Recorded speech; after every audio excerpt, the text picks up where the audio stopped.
Assalamualaikum warahmatullahi wabarakatuh. Halo semua, apa kabarnya nih hari ini?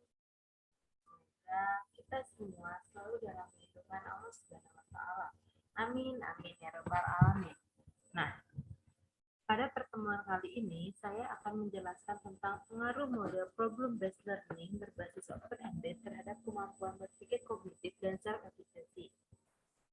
Nah, ini adalah penelitian kuantitatif. Oke, sebelumnya saya perkenalan diri terlebih dahulu. Perkenalkan, nama saya Devi Triharlanda dengan NPM 192151124. Tujuan pembuatan video ini yaitu untuk memenuhi salah satu tugas mata kuliah seminar pendidikan matematika dengan dosen pengampu pada bidang.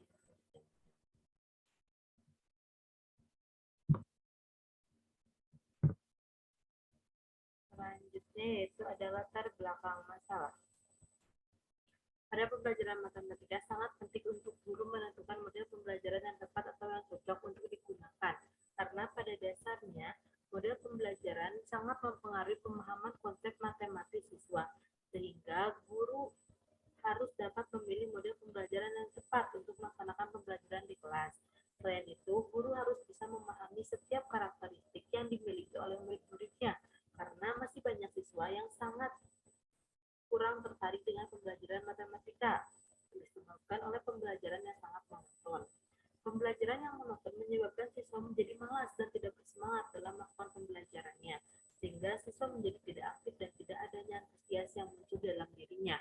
Situasi ini disebabkan oleh guru yang belum maksimal dalam menerapkan metode pembelajaran yang tepat pada pembelajaran matematika, sehingga hasil pembelajaran siswa masih rendah. Berdasarkan latar belakang di atas, maka penelitian ini berjudul pengaruh model problem-based learning berbasis open-ended terhadap kemampuan berpikir kognitif dan self-efficacy siswa. Next, yaitu ada rumusan masalah. Berdasarkan latar belakang yang telah diuraikan, maka rumusan masalah peneliti yaitu yang pertama, apakah terdapat pengaruh model problem-based learning berbasis open-ended terhadap kemampuan berpikir kognitif siswa? Lalu yang kedua, apakah terdapat pengaruh model problem-based learning berbasis open-ended terhadap self-efficacy? Nah, definisi operasional problem-based learning. Yang pertama, problem-based learning diartikan sebagai pembelajaran berbasis masalah, yaitu jenis model pembelajaran yang melibatkan siswa dalam suatu kegiatan atau proyek. Untuk menghasilkan suatu produk, keterlibatan siswa dimulai dari kegiatan merencanakan, membuat rancangan, melaksanakan, dan melaporkan hasil kegiatan berupa produk dan laporan pelaksanaannya. Yang kedua ada open-ended. Pendekatan open-ended adalah pembelajaran dengan pendekatan yang memiliki prinsip tentang masalah. Pendekatan open-ended bisa membangun aktivitas interaksi antara siswa dan pembelajaran matematika, sehingga dapat menarik siswa untuk menjawab permasalahan terhadap strategi apapun. Lalu, kemampuan berpikir kognitif. Kognitif adalah proses yang terjadi secara internal di dalam pusat susunan syaraf. Menurut Pebulis, ranah kognitif adalah ranah yang mencangkup kegiatan otak yang berarti proses kerja akal. Ruang gerak pengaturan kegiatan kognitif adalah aktivitas akalnya sendiri. Dijelaskan bahwa pengaturan kegiatan kognitif mencangkup penggunaan konsep dan kaidah yang telah dimiliki. Yang terakhir adalah self-efficacy. Menurut Diana Ellis Omburg, self-efficacy adalah keyakinan seseorang tentang kemampuannya sendiri untuk menjalankan perilaku tertentu atau mencapai tujuan tertentu. Dampak daripada self-efficacy itu sendiri bisa dikatakan penting, bahkan bersifat sebagai motivator utama terhadap keberhasilan atau kesuksesan orang lain.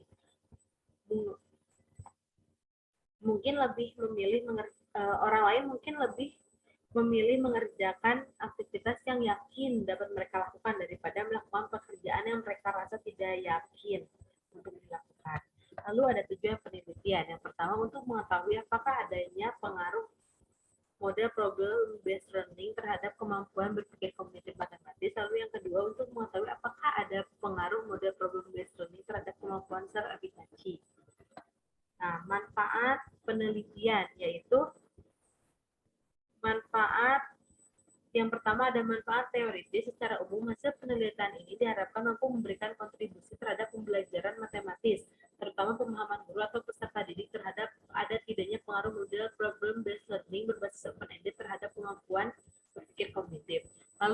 manfaat praktis. Yang pertama bagi sekolah. Manfaat bagi sekolah, hasil penelitian ini diharapkan dapat memberikan masukan kepada pihak sekolah untuk meningkatkan kemampuan profesionalisme guru dalam melaksanakan pembelajaran sehingga dapat meningkatkan prestasi belajar peserta didik.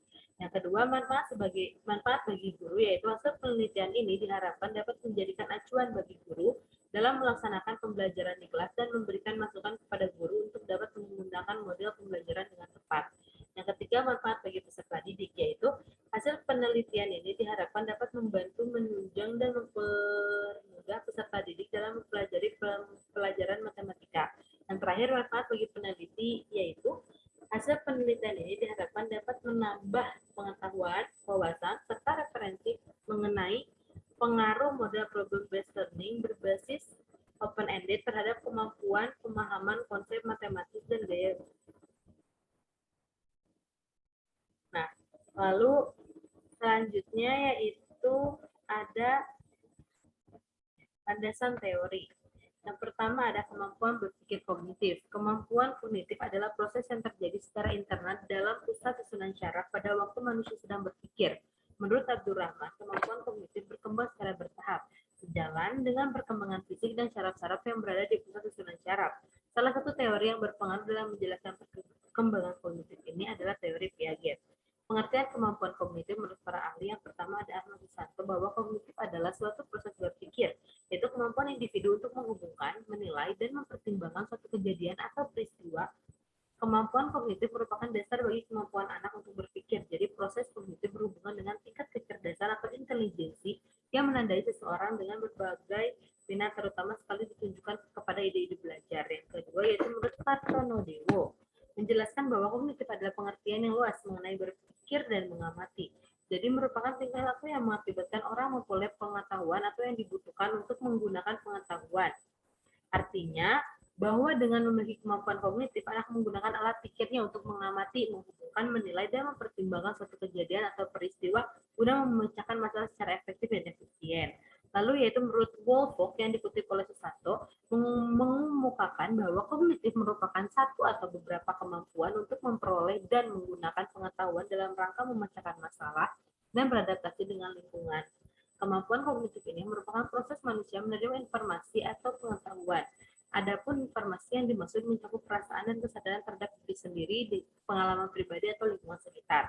Lalu yang keempat adalah Vygotsky, mengemukakan yaitu bahwa kemampuan kognitif untuk membantu memecahkan masalah, memudahkan dalam melakukan tindakan, memperluas kemampuan, dan melakukan sesuatu sesuai dengan kapasitas alaminya. Nah, jadi dari beberapa pendapat di atas disimpulkan bahwa kemampuan kognitif adalah suatu kemampuan yang dimiliki oleh seluruh individu untuk menghubungkan, menilai, dan mengamati suatu peristiwa agar dapat memecahkan masalah secara efektif dan efisien. Nah, perkembangan kognitif. Piaget membagi perkembangan kognitif ini menjadi 4 fase. Yang pertama yaitu ada tahap sensori motor, yaitu 0 sampai 2 tahun. Aktivitas kognitif selama tahap ini didasarkan terutama atas pengalaman langsung melalui perubahan fisik atau gerakan anggota tubuh dan sensori, yaitu koordinasi alat indera. Yang kedua, tahap pra-operasional umur 2 sampai 7 tahun. Pada tahap ini, anak mempunyai persiapan untuk memperorganisasikan operasi konkret. Istilah operasi konkret adalah berupa tindakan-tindakan kognitif, seperti mengklasifikasikan sekelompok objek, menata letak benda menurut urutan tertentu, dan membilang. Lalu yang ketiga ada tahap operasi konkret, yaitu umur 7-12 tahun. Anak-anak pada tahap ini telah memahami operasi dengan bantuan benda-benda konkret. Kemampuan ini terwujud dalam memahami konsep kekekalan. Kemampuan untuk mengklasifikasikan, mampu memandang suatu objek dari suatu sudut pandang yang berbeda secara objektif. Lalu yang terakhir ada tahap operasi formal atau umur 12 tahun ke atas. Pada tahap ini, anak mampu melakukan penalaran dengan menggunakan hal-hal abstrak. Jadi anak bisa menalar tanpa menggunakan objek langsung, sehingga dapat dalam struktur kognitifnya mampu hanya menggunakan simbol-simbol, ide-ide abstrak, dan generalisasinya. Faktor yang mempengaruhi perkembangan kognitif yaitu ada keturunan, lingkungan, kematangan, pembentukan, kebebasan, minat, dan bakat.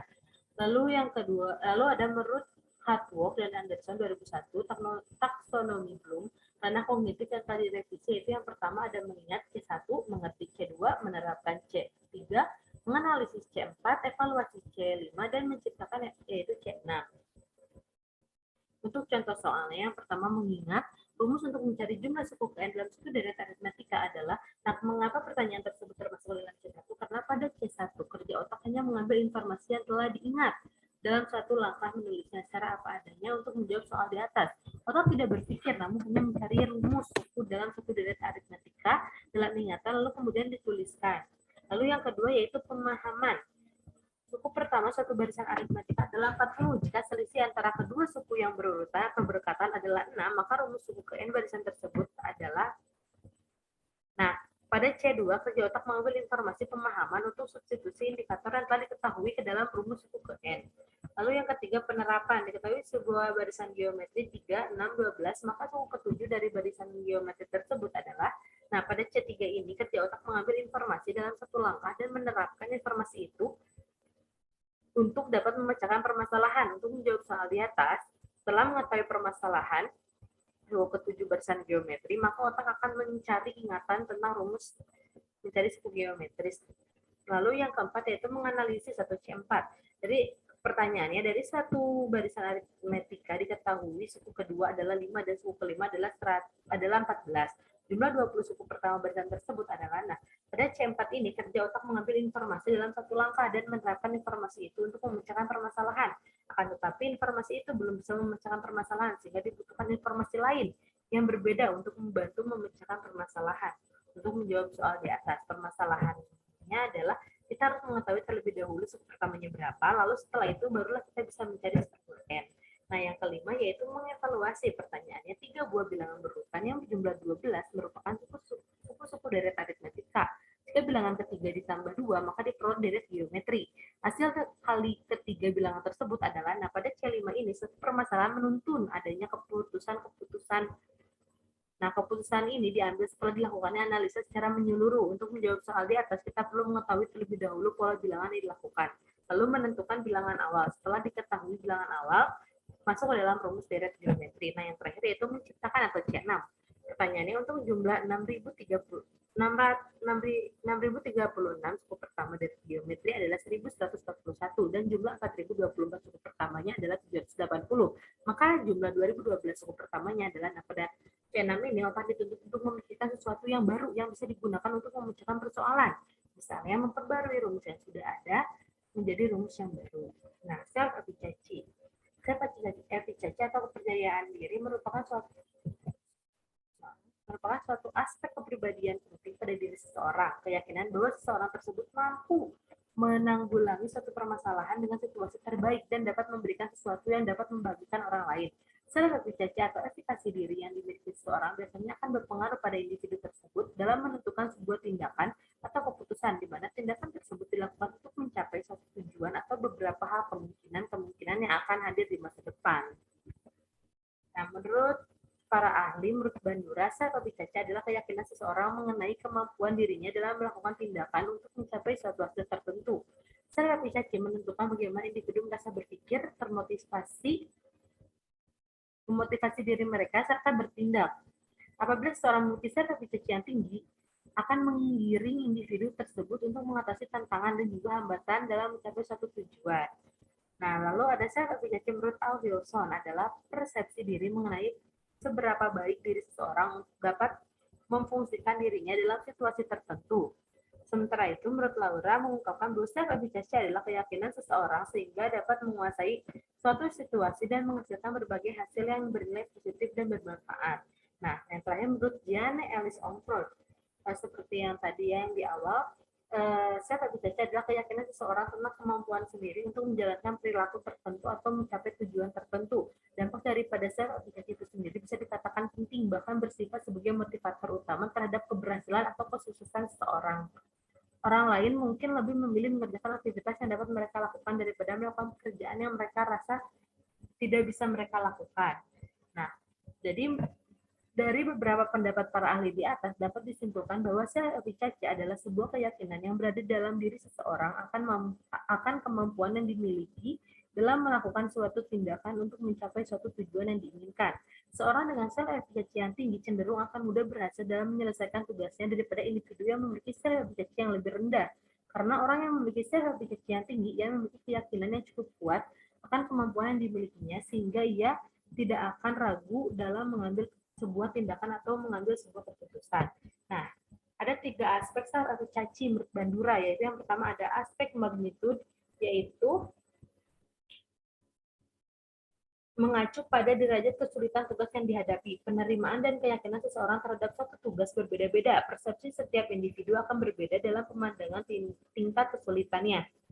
Jadi bisa jadi orang lain menganggap soal ini mudah, tetapi diri kita sendiri menganggap soal ini sulit. Nah, lalu yang kedua yaitu aspek generality, yaitu keyakinan individu terbatas pada suatu aktivitas dan situasi tertentu dan beberapa keyakinan menyebar pada serangkaian aktivitas dan situasi yang bervariasi. Individu dengan efikasi diri yang tinggi lebih percaya mampu mempertahankan prestasi walaupun ada sumber-sumber stres dan cemas yang berhubungan dengan pekerjaan tersebut. Lalu ada aspek strength, yaitu kekuatan, yaitu merupakan kekuatan keyakinan seseorang mengenai kemampuan yang dimiliki ketika menghadapi tuntunan tugas atau permasalahan. Hal ini berkaitan dengan ketahanan dan keuletan individu dalam pemenuhan tugasnya. Menurut Bandura, pengalaman menguasai sesuatu atau master experience adalah faktor yang paling mempengaruhi self-efficacy pada diri seseorang. Yang pertama itu keberhasilan akan mampu meningkatkan self-efficacy secara profesional dengan kesulitan dari tugas. Yang kedua, tugas yang mampu diselesaikan oleh diri sendiri akan lebih efektif daripada diselesaikan oleh orang lain. Yang ketiga, kegagalan dapat menurunkan self-efficacy ketika seseorang merasa sudah memberikan usaha yang terbaik.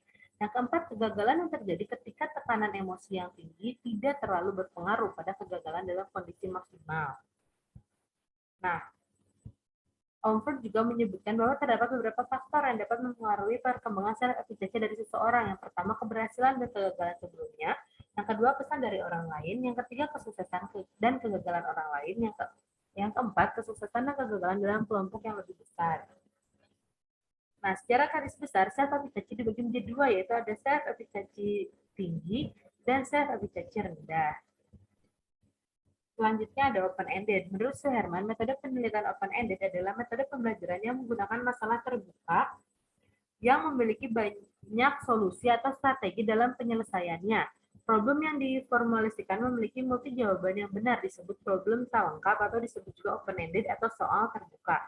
Sedangkan Shimada mengemukakan bahwa open-ended adalah metode pembelajaran yang dimulai dengan mengujikan suatu permasalahan kepada siswa, di mana permasalahan memiliki metode atau penyelesaian yang benar lebih dari satu.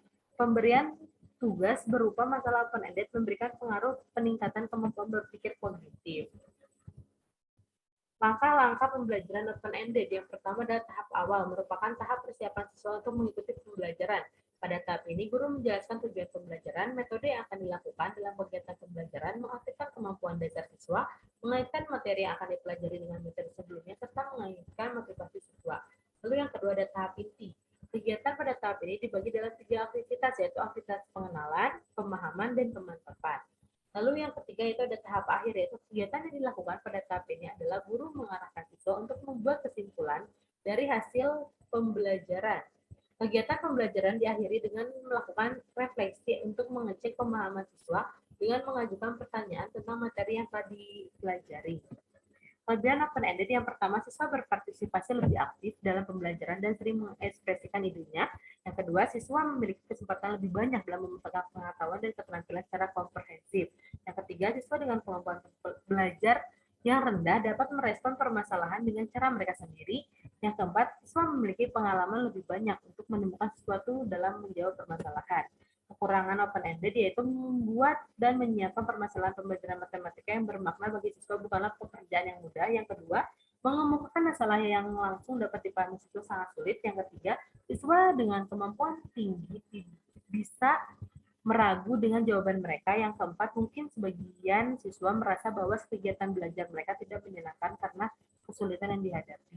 Nah, problem-based learning. Model problem-based learning juga biasa disebut dengan model pembelajaran berbasis masalah. Pembelajaran berbasis masalah merupakan sebuah pendekatan pembelajaran yang menyajikan masalah konseptual sehingga merangkap peserta didik untuk belajar di dalam kelas yang menerapkan model pembelajaran berbasis masalah. Peserta didik bekerja dalam tim untuk memecahkan masalah dunia nyata Masalah yang diberikan pada peserta didik ini digunakan untuk mengikat rasa ingin tahu pada pembelajaran yang dipelajari. Nah, sintak problem based learning. Langkah-langkah problem based learning menurut Sugianto ada 5 tahap, yaitu yang pertama memberikan orientasi tentang permasalahannya kepada siswa, yang kedua mengorganisasikan siswa untuk meneliti, yang ketiga membantu investigasi mandiri dan kelompok, yang keempat mengembangkan dan mempresentasikan hasil, yang kelima menganalisis dan mengevaluasi proses mengatasi masalah. Nah, hasil penelitian yang relevan. Misbahuddin dengan judul pengaruh pendekatan problem based learning terhadap kemampuan kognitif siswa dalam pembelajaran matematika. Penelitian ini dilaksanakan di SMP Negeri 2 Lalanusi Banyu Asin sebagai kelas eksperimen, yaitu memperoleh pembelajaran problem based learning, dan kelas 7 sebagai kelas kontrol, yaitu memperoleh pembelajaran konvensional. Nah, nilai rata-rata kelas kontrol itu 68,5, sedangkan rata-rata untuk eksperimen itu 83,7. Dengan uji hipotesis penelitian mengujikan uji T dari hasil analisis tersebut diperoleh T hitung 3,589, dan dengan alfa sama dengan 0,05 diperoleh T tabel yaitu 2, yang berarti T hitung lebih besar daripada T tabel yaitu 3,589 lebih besar dari 2. Hal ini menunjukkan bahwa H0 ditolak dan HA diterima. Dengan demikian terdapat pengaruh positif penggunaan pendekatan problem based learning terhadap kemampuan kognitif siswa dalam pembelajaran matematika peserta didik. Nah, kerangka berpikir. Berdasarkan hasil penelitian dari beberapa peneliti, secara keseluruhan model pembelajaran open-ended berpengaruh terhadap kemampuan berpikir kognitif dan self-efficacy dalam proses pembelajarannya. Metode penelitian. Penelitian ini menggunakan metode penelitian kuantitatif, di mana penelitian kuantitatif adalah jenis penelitian yang menghasilkan penemuan-penemuan yang dapat dicapai atau diperoleh dengan menggunakan prosedur-prosedur statistik atau cara-cara lain dari kualifikasi atau pengukuran. Metode penelitian yang digunakan dalam penelitian ini adalah kuasi eksperimental dengan desain kelompok, yaitu the non-equivalent control group design, di mana kelas yang diteliti yaitu 2 kelas dan dipilih secara acak. Ada pemanipulasian perlakuan, satu yaitu kelas eksperimen yang dapat pembelajaran menggunakan model pembelajaran problem based learning, dan kelas lain yang mendapatkan pembelajaran profesional. Variabel penelitian yang pertama ada variabel bebas dan variabel terikat. Variabel bebasnya yaitu variabel bebas adalah variabel yang mempengaruhi atau menjadi sebab perubahannya atau timbulnya variabel dependen. Nah, variabel terikatnya itu yaitu model problem based learning. Lalu variabel terikat yaitu pasangan penelitian ini yaitu kemampuan berpikir kognitif dan self-efficacy. Populasi dan sampel. Populasi merupakan wilayah generalisasi terdiri atas objek. Nah, populasi dari penelitian ini yaitu seluruh siswa kelas 11 SMA Negeri 1 Pangandaran jurusan IPA yang terdiri dari 4 kelas, yaitu 12 IPA 2 sampai 12 IPA 5. Sampelnya penelitian ini menggunakan perwakilan kelas 11 IPA 4 dan kelas 11 IPA 5, di mana satu kelas menjadi kelas kontrol dan kelas satu lagi menjadi kelas eksperimen. Teknik pengumpulan data yaitu ada tes, dokumentasi, angket, dan observasi. Teknik analisis datanya yang pertama ada uji normalitas, yang kedua ada uji homogenitas, dan yang ketiga ada uji T. Kalian bisa lihat di proposal yang telah saya kirimkan. Tempat dan waktu penelitian yaitu waktu penelitian ini dilakukan pada bulan Maret 2022 hingga bulan April 2022 selama 4 minggu.